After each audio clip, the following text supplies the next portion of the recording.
Welcome to Learning English, a daily 30-minute program from the Voice of America. I'm Ashley Thompson. And I'm Mario Ritter Jr. This program is designed for English learners, so we speak a little slower and we use words and phrases especially written for people learning English. On today's program, Ana Mateo tells about a Brazilian artist whose subject is climate change. Brian Lynn has an unusual fish story from Cambodia. Then, learn more about the most common prepositions in English on everyday grammar. And finally, the lesson of the day. But first, Brazilian artist and activist Mundano recently used some unusual substances to paint a picture on a building in São Paulo. The paint included materials such as ash and mud collected from natural disasters. Mundano created the mural to highlight the issue of climate change. Extreme weather events have been causing destruction across Brazil. The mural is very large, over 30 meters high and 48 meters wide. The artist used ash from wildfires and mud from floods. His painting shows the gray remains of trees on a brown land so dry it is cracked. The picture represents the deforestation and severe drought in the Amazon rainforest. The mural also shows indigenous activist Alessandra Corape wearing a circle of flowers around her head. She holds a sign that says, "Stop the destruction. #Keep your promise." The artist says those messages are directed to Cargill, a massive soybean producer based in the United States. Soy farming is one of the biggest causes of deforestation in the Amazon.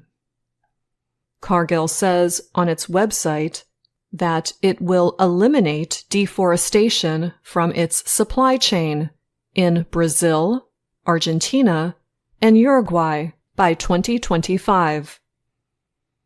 Mundano is seeking to hold the company accountable. "We are tired of being a country, a continent, where we and the natural resources we have here are exploited. We have to regenerate our planet instead of destroying it," the artist said in an interview. Cargill did not immediately answer a request for comment. Over the past few months, human-caused wildfires have severely damaged protected places in the Amazon area. The fires burned in parts of both the large Cerrado savanna and the world's largest tropical wetland, the Pantanal. Smoke spread over a very large area and affected the air quality in some Brazilian cities. Drought has caused a critical situation nationwide. Weather predictions show that this will continue in much of the country through at least the rest of October.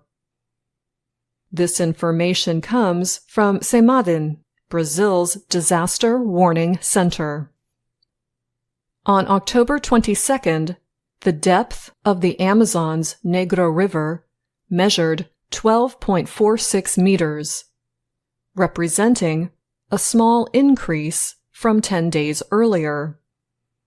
At that time, the river was at its lowest point since measurements started 122 years ago.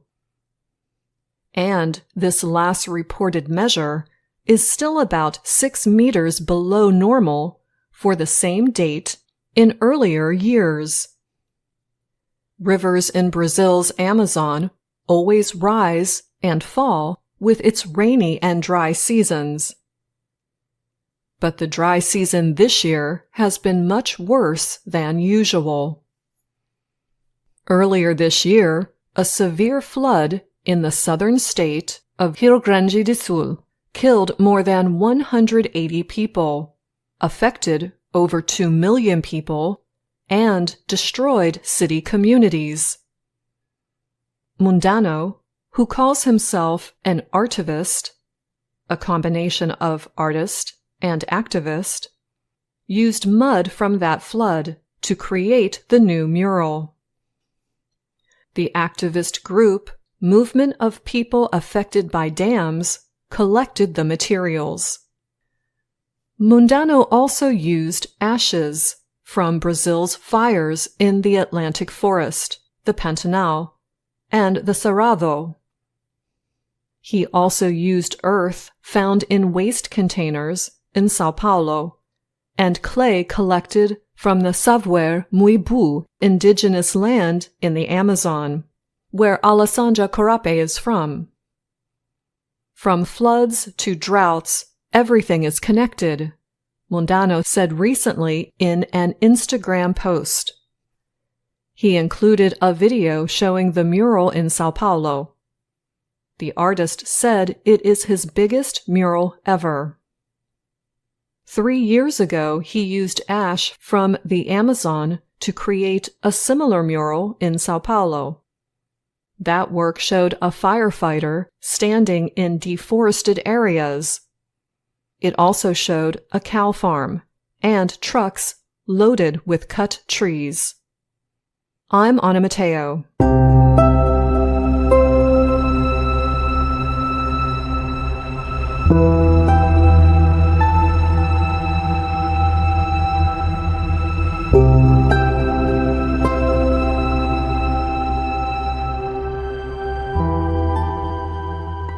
Researchers say a large fish that was thought to have disappeared from Asia's Mekong River has been seen in the waterway in recent years. The fish is called a giant salmon carp. A recent study detailed the most recent sightings of the fish. The lead writer of that study said the fish was seen at least 3 times between 2020 and 2023. The predatory fish can grow to more than 1 meter in length and has an identifiable yellow spot surrounding its large eyes. The Mekong River is Southeast Asia's longest river. It passes through China, Laos, Thailand, Myanmar, Cambodia, and Vietnam. About 60 million people depend on the river for food and survival. It is also an important environment for numerous river creatures. The leader of the research was Chiana Chut. He is with the Inland Fisheries Research and Development Institute in Phnom Penh, Cambodia. The giant salmon carp is like a symbol of the Mekong region, Chiana recently told the Associated Press. He was the co-writer with other researchers of a study announcing the findings in the publication Biological Conservation. Chiana said researchers had believed that the last confirmed sighting of the fish in the Mekong was in 2005. But since 2017, biologists following the movements of migratory fish in Cambodia developed relationships with local fishing communities. They asked people in the communities to inform them of any unusual sightings. That process led to the finding that 3 giant salmon carp were identified in the Mekong River and a neighboring waterway in Cambodia between 2020 and 2023. Bunyeth Chan is a researcher at Cambodia's Svay Rieng University. He helped lead the research. Bunyeth told the AP, "I was really surprised and excited to see the real fish for the first time." Researchers say the sightings give them new hope for the future of the species. Another name used for the species is ghost fish. This rediscovery is very exciting, positive news, said Zeb Hogan. He is a fish biologist at the University of Nevada, Reno, who was part of the research team. But the problems the fish experience also demonstrate the dangers facing all migratory species in the Mekong. The huge river faces industrial pollution and overfishing, among other problems. Brian Eiler is director of the Southeast Asia program at the Stimson Center in Washington, D.C. He was not involved in the research. Eiler said one issue is that more than 700 dams are built along the river and neighboring waterways. In addition, there are very few workable fish passages that help species avoid obstructions. The greater Mekong area includes Vietnam, Cambodia, Laos, Thailand, and Myanmar. The researchers said they hope that cooperation with local communities in Thailand and Laos will permit them to confirm whether the fish also still swims in other parts of the Mekong. I'm Brian Lynn.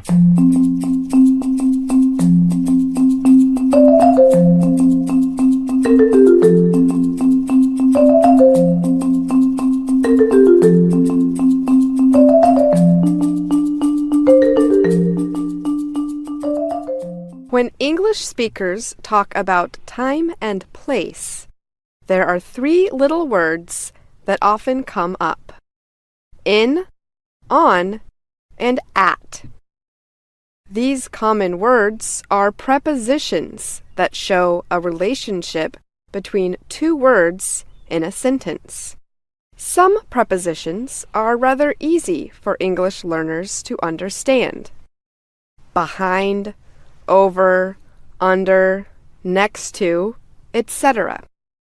But these little two-letter prepositions seem to create confusion.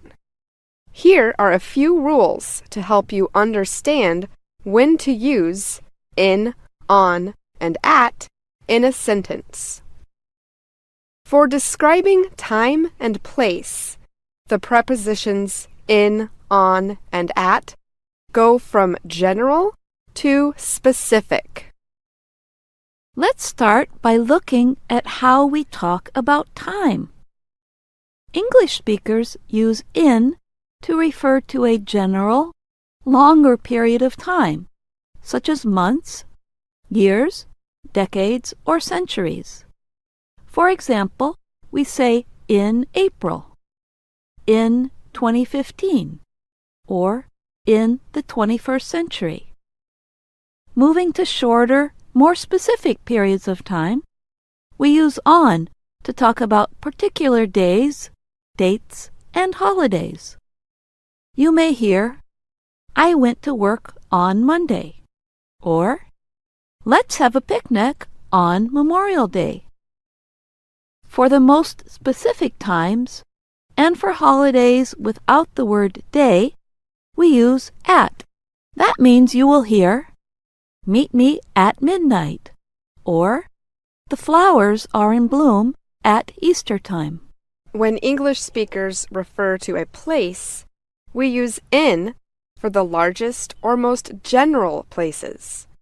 You can say that VOA is located in Washington, D.C. And for the best food, try the restaurants in Chinatown. For more specific places, like certain streets, we use the preposition on. You may know that President Barack Obama lives on Pennsylvania Avenue in Washington, D.C.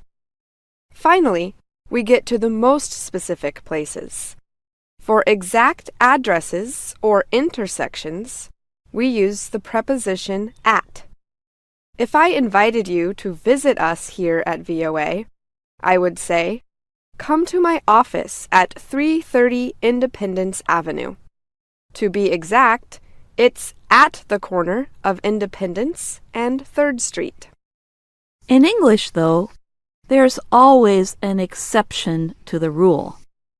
When talking about transportation, things get a little hard to understand. We use on for public vehicles, like buses or trains, but also for smaller ones like a bicycle. I rode there on my bicycle. However, you ride in a car. Still, it helps to know that English prepositions do have some rules. Following the general to specific rule should help you most of the time. I'm Jill Robbins. And I'm Ashley Thompson. And now, words in this story. Specific, adjective, clearly and exactly presented or stated. Precise or exact. Intersection, noun, the place where two or more streets meet or cross each other. Now it's your turn. What helps you to remember the prepositions in English? Do you have any grammar tips you'd like to share? Write to us in the comments section.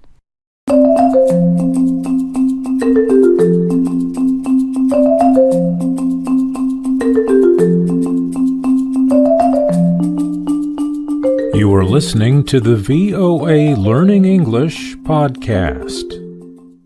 Today we have Jill with us to discuss everyday grammar. Welcome, Jill. On today's show, you talk about 3 little words that cause trouble for English learners. That's right, Mario. And they aren't the famous 3 little words, I love you, that some may think of. They are what we use to talk about time and place. In, on, and at. I know there are a lot of prepositions in English. Are these the most common ones? There are from 100 to 150 prepositions in English, and these are in the top 10. Really? Do you know them? Sure. They are in, on, at, for, with, by, to, from, into, and about. The most common ones for time and location are at, on, in, and by. Okay. What can help learners know which one to use? I think the best way is to think about going from general to specific.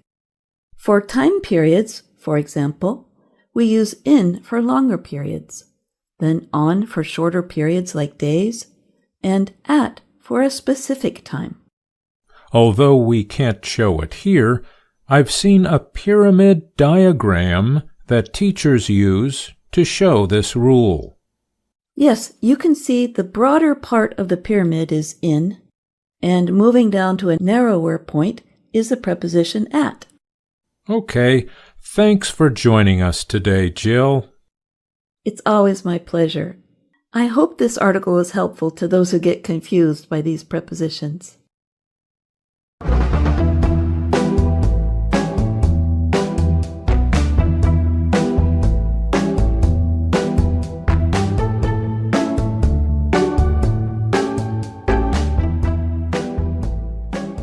Hello, my name is Anna Mateo.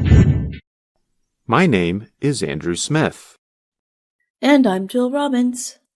You're listening to the Lesson of the Day on the Learning English podcast. Welcome to the part of the show where we help you do more with our video series, Let's Learn English. This series shows Anna Mateo in her work and life in Washington, D.C. In Lesson 46, Anna discovers she has a little problem when she sees her friend Marcia. Listen and see if you can guess what the problem is. Have a nice day at work, Marcia. You too, Anna. Oh, wait.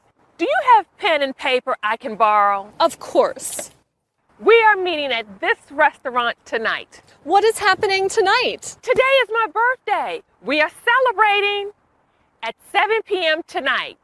Did you forget? Sorry, Marcia. I gotta go. See you later. Don't forget! Tonight, 7 p.m. Listeners, do you know what the problem is?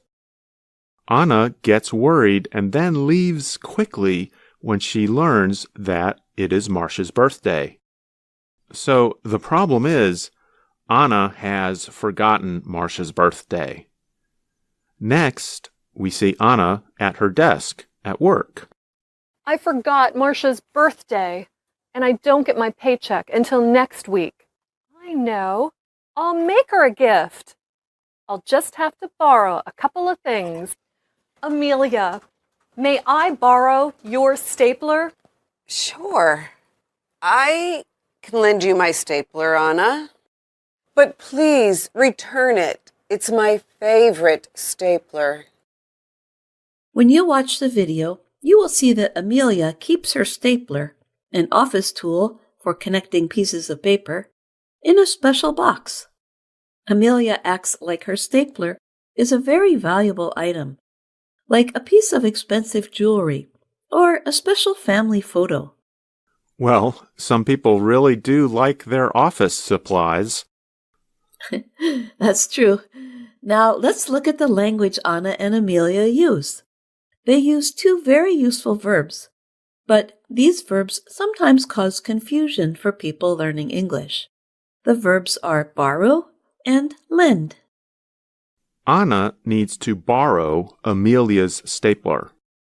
That means she wants to use Amelia's stapler and then give it back to her. Amelia gives Anna the stapler to use, but she expects Anna to return it to her. When you let someone use something, but expect them to return it back to you, you lend it to them. And don't forget to use the correct prepositions. We borrow from someone and we lend to someone. Remember, the borrower receives the item and the lender shares or loans the item. Notice that Anna says, Amelia, may I borrow your stapler? The expression may I is the polite way to ask when we want to borrow something.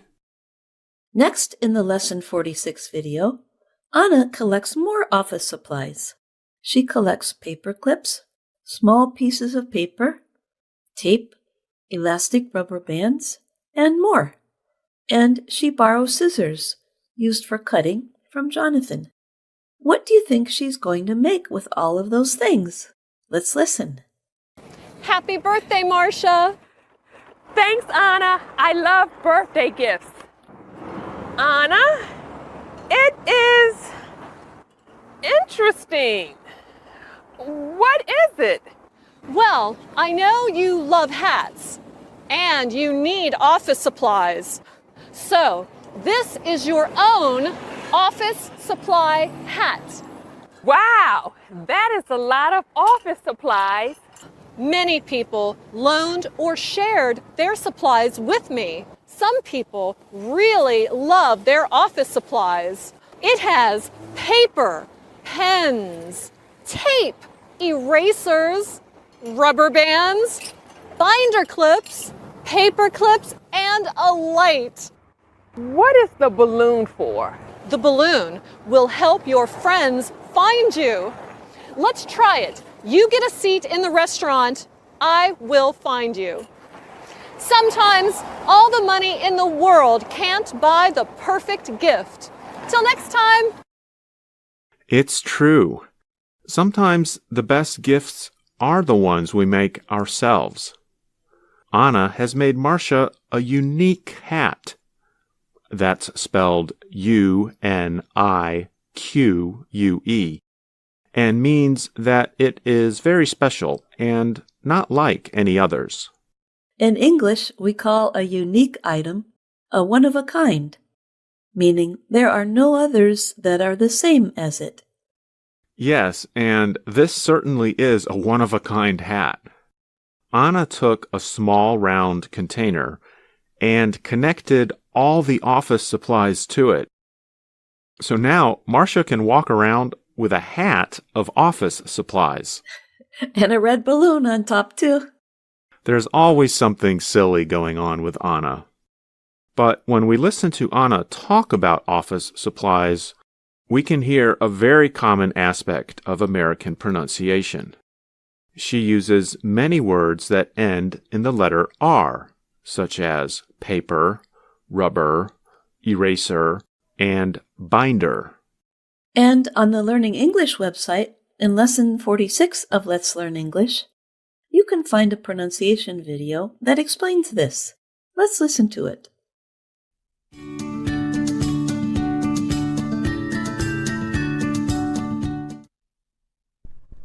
In this lesson, you hear Anna using many words that end in the letter R. It has paper, pens, tape, erasers, rubber bands, binder clips, paper clips, and a light. One difference between British and American English is the sound of at the end of a word. In American English, that sound is a strong as in stapler. In British English, the sound is closer to stapler. It has paper, pens, tape, erasers, rubber bands, binder clips, paper clips, and a light. Now that Anna has made her special hat, she needs to return the scissors to Jonathan and the stapler to Amelia. Yes, and she especially needs to give Amelia her stapler back. I think Amelia would be very upset if that didn't happen. You know, this reminds me of an expression that I learned when I was in Japan. It was, only a fool loans a neighbor his scissors. Well, you know, that reminds me, there is a famous expression in English. Wait, is that by the famous British playwright William Shakespeare? Yes, and I think you know what I'm about to say. I think I do. In Shakespeare's famous play, Hamlet, a man is saying goodbye to his son, and he gives his son some advice. And one of the things he says is, "Neither a borrower nor a lender be, for loan oft loses both itself and friend, and borrowing dulls the edge of husbandry." That's some fancy English. But what it means is if you lend someone money, you might not get it back. And so you might lose your friendship with the person who borrowed your money. And if you borrow too much money, then you might not keep your house or family in good financial condition. And that's because you will owe too much money. I guess that is good advice.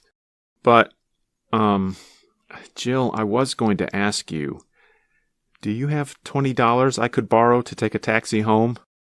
I forgot my wallet today. Well, I feel pretty good about our friendship, so for today at least, I'm going to go against Shakespeare's advice and be a lender. I'm glad you are a lender be, and I shall give thy money back to thee. Now, you're just using fancy English for the fun of it. Don't worry, I trust you. Well, listeners, we trust that you enjoyed this lesson of the day on the Learning English podcast.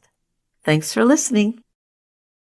Remember that you can also find us on YouTube, Facebook, and Instagram. Thanks again for listening. I'm Andrew Smith. And I'm Jill Robbins.